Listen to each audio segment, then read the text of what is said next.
Hey guys, Coach Dylan here from Allen Endurance Coaching. Today we're going back to our Training Talk series, talking about the different gears of training that we use, the paces we train at when we're training. And so today we're talking about the marathon gear.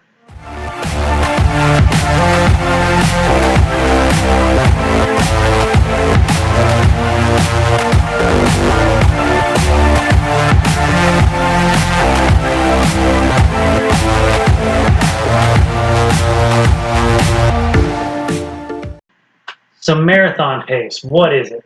Marathon pace, fundamentally, as intuitively as it sounds, it's the pace you can run a marathon at and finish, and run out of gas right at the finish line. And that's the caveat we always forget.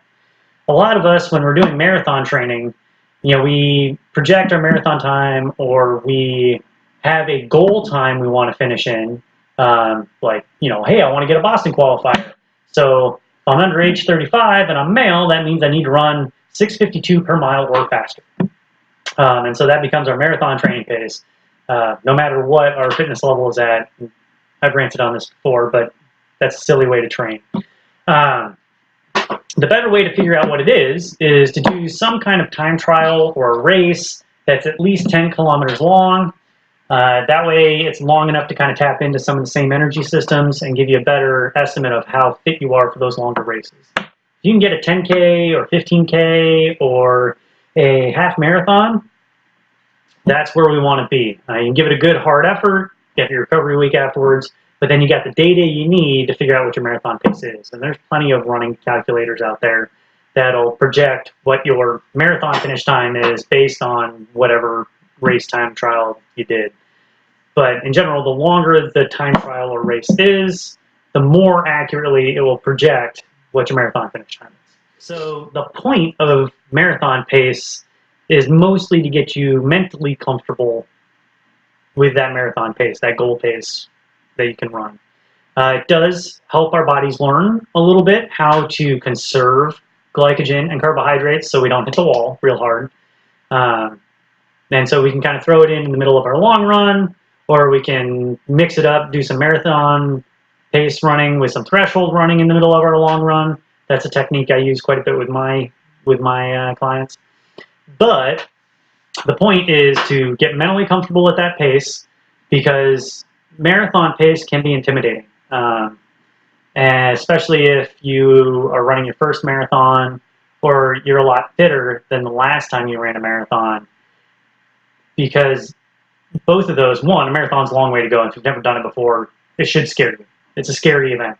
If you've run a marathon before, it should still scare you because it's a long way to go. And if you are doing it right and you're really racing it and running it right at the red line, it's a scary endeavor, because anybody who's ever hit the wall will tell you, when you run out of glycogen and your brain stops working correctly, it's a deep, dark, scary hole you're in, and you will experience it on race day.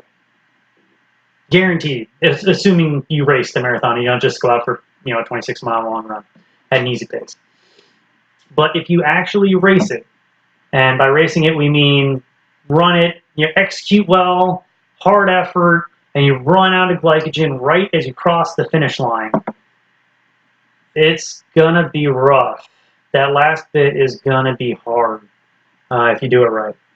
And so marathon training gives us the mental confidence in our running abilities, because we can go, yeah, we can run 26.2 miles at that effort. I've done close to that in training and I felt fine afterwards. It was a hard run, but I could do it. And so knowing it is physically doable is important when you get to mile 20, 21, 22 of a marathon, because you will know that you can get to the finish line. You know your body is physically capable of continuing to run at that pace. It's hard, and you got to make yourself do it, but you know it is physically possible. And otherwise, you get to that point and you're like, I cannot do this, because your brain's not functioning correctly because you're out of sugar. 2, we're training our body to be a little more stingy with carbohydrates so that we're not running out of gas as quickly, because we can onboard calories during a race, but you're not going to onboard them fast enough to make up for all the calories you're burning. Not going to happen unless you're running at a really low intensity. But if we're really racing and we're physically fit, you should be burning through your calories faster than you can replenish them. That's what those glycogen reserves are for. And ideally, we're burning at just the right intensity, so we run out right when we hit the finish line. We're training our body to be a little more stingy with the carbohydrates, so we get better utilizing fat as a fuel, right? So we can run at that effort level primarily using fat as our primary fuel source. And then the other thing is, most of us have real life commitments outside of running. We got work, we got family life, et cetera, or our training partners are slightly different fitness level than us. And so if you got training partners on your long run and they're a little more fit than you, guess what? If you guys are running together, you're going to be working a little harder than they are. That's the way it works. But that's okay, as long as we're not going too hard, right? And they're not going too easy so that they're actually getting something out of the work too. In order to be good training buddies, you need to be kind of in the same window. You don't have to be at the exact same spot, but you got to be kind of in the same window. Being able to get in those miles a little faster, even if it's only 30 seconds per mile, if you're going out on a 20 mile long run, that's 10 minutes. Getting back 10 minutes earlier is the difference between being able to get the 20 miler in before you go to work, or in time to get to church, or in time to actually see your family on the weekend, or whatever it is else you got going on, right? So don't run too hard to get back in time, because then you won't get out of the workout what you're trying to get. But being able to run just a little faster does add up over the course of weeks and months of training in the amount of time you get to spend with your family. And as anyone who's done marathon training knows, that's a highly valuable commodity. Running isn't really the highest priority for most of us. Our family should be a higher priority. So by being able to not take as much time on that long run means we either don't have to get up earlier, or we can actually just get back sooner and spend more time with our family. So mental confidence, training our body to be stingy, and just time efficiency in training. And so we're looking for effort level wise, it's probably going to be between 75 and 85% of maximal heart rate. It's going to be probably anywhere from 30 to 45 seconds faster than our quote-unquote easy pace. It's going to be slower than threshold pace, obviously. For me, personally, it's about a minute slower than my threshold pace, typically.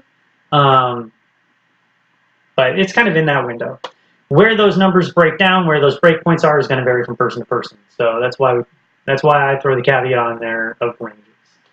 So if you have any questions, leave me comments, questions below. Hit that subscribe button and notification bell down here. I'll be real curious to hear how you go about using marathon pace training in your training, even if you're not a marathoner. Let's say you're a 5K runner or a half marathoner. How do you use marathon pace training in your running? Or do you? Should you? That's the question. So stay around, stay tuned. We got stuff coming out every week. On Tuesdays, we got our weekly updates for the training blog. On Thursdays, we have our weekly blog post on the website at allenendurancecoaching.com. And then on Fridays, we come out with this video right here, training talks and demos. And right now, it's all training talks because we're going through this series of the different training paces. But we might mix it up with some demos. If there's a demo you want to see, let me know. Till next time, train smart.